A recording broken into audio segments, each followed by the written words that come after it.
Tout au long de navigation sur différents sites web, on remarque des jolies polices. Dans cette vidéo, on va apprendre comment traiter les polices sur nos sites web. Tout d'abord, jetons un coup d'œil sur le site W3 Schools. Donc, euh, dans la section CSS Font, on remarque les plus importantes familles de polices ou de fontes en anglais. On a la famille sérif, ça veut dire ce sont les polices qui ont un petit trait sur les bordures ou sur les bords de chaque lettre. Donc, il crée un sentiment de formalité et d'élégance, alors que son sérif, son petit trait attaché, sont les parties rouges. Il crée un look moderne et minimaliste. Si on passe à une autre partie du site W3 Schools, on a les différents fonts utilisés. Maintenant, si on veut ajouter ou personnaliser notre font sur notre site web ou sur notre page index.html, on doit déclarer un élément body. Voilà, on ouvre les accolades et à l'intérieur, on va spécifier le font family. Voilà. À l'aide de cet éditeur de texte Visual Studio Code, il nous propose plusieurs polices. Par exemple, on va choisir le police Troubleshoot. Toujours quand vous marquez, il propose de 3 à 4, même 5 polices qui se ressemblent. À quoi ça sert ces polices? Le premier police, normalement, c'est le police Troubleshoot MS. Si l'ordinateur de l'utilisateur n'a pas ce type de police, alors le navigateur va passer directement au deuxième police proposé, ça veut dire le SIDA son Unicode. Et après, sinon, s'il n'a pas aussi sur cet ordinateur, il passe au troisième et ainsi de suite. Voilà. On a personnalisé le choix de police sur notre site web. Juste, on va sauvegarder et actualiser. Comme vous remarquez, il y a un changement d'utilisation du police dans notre page HTML. Maintenant, si on veut personnaliser en plus, par exemple, on va personnaliser la police du section H1, Font Family, et cette fois-ci, on va utiliser du Georgia, par exemple, et voilà, je sauvegarde et j'actualise.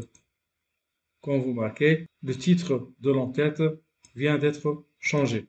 Maintenant, si on veut importer ou apporter d'autres polices, par exemple, on va en moteur de recherche Google et on tape ces mots-clés Google Fonts. On a le premier site. On accède à ce premier site.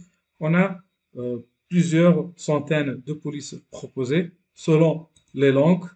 Donc, selon les langues qu'on vous remarquez. Donc, on va laisser toutes les langues. Et par exemple, on va choisir à importer police spéciale pour l'entête. Voilà, par exemple, on va choisir cette police qui s'appelle Canit. Alors, il vient d'être téléchargé. Maintenant, je vais choisir le modèle approprié pour mon site. Par exemple, je vais sélectionner ce modèle. Et après, je vais revenir à la page principale et je vais choisir un autre script, par exemple, qui est proche du hand script, ou de l'écriture de la main. Par exemple, voilà, c'est ça. Et je vais choisir ce modèle. D'ailleurs, c'est le seul modèle. Au total, j'ai sélectionné deux modèles de deux polices. Je le trouve dans cette partie, les familles sélectionnées. Maintenant, pour les importer, j'ai deux techniques ou deux méthodes proposées. Soit à travers la balise link, donc on doit sélectionner tout ce code, ou on peut utiliser ce code donc à l'intérieur d'un fichier CSS avec @import. Personnellement, je préfère ce type d'importation. Je vais copier et je vais à la page CSS. À l'entête, donc je fais l'import ou je colle le code dédié à l'import de deux polices. Je sauvegarde. Je reviens à mon site. Quand vous marquez rien ne change parce que j'ai pas encore utilisé les deux fontes, je reviens et maintenant, par exemple, je vais utiliser le Canit copier pour le H1. Voilà, font family. Je vais coller toute cette ligne. Voilà, Canit. Sinon, si on ne trouve pas de Canit pour un problème X, donc il doit passer au deuxième police proposé qui est son sérif.